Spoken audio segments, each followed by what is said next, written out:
Welcome to Realtor Gary Kelly's podcast on all things real estate.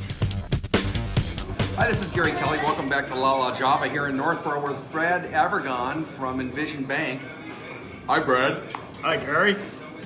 So, as couples come together, and let's say that they're in the we're gonna get married phase, or maybe they've gotten married. I'm not sure that it matters, but let's, for the purposes of the discussion, say that they're gonna get married, and her credit is pristine, and he can't borrow 50 cents to get a coffee at La La Java.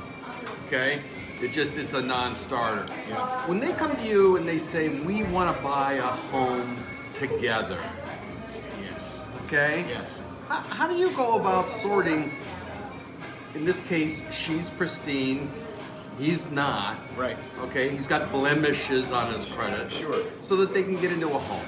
So the first, I kind of break it into two sections. The first thing I do is I look at what can they afford. Can they afford, if she, who's got the pristine credit, has the income sufficient enough to carry the mortgage debt based on the price range they're looking for, then what I might do is just put the mortgage in her name, but make sure that he's on the deed as well.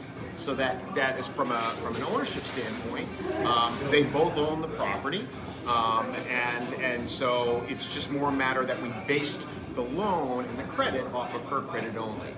If both parties are required, we need both their incomes to qualify for the mortgage, then what we can do is we can look at it and get them, hopefully that we can qualify them both from, get them into a mortgage, but with the idea that maybe down the road as his credit improves, they'll refinance out of that and maybe get a little bit of a better rate. So more of interim financing that may last 2 to 3 years or something like that, and then with the idea that they're going to refinance. So when I heard you say we'll let her have the mortgage and we'll put them both on the deed, the paternal side of me reacted and said, "Oh, red flag!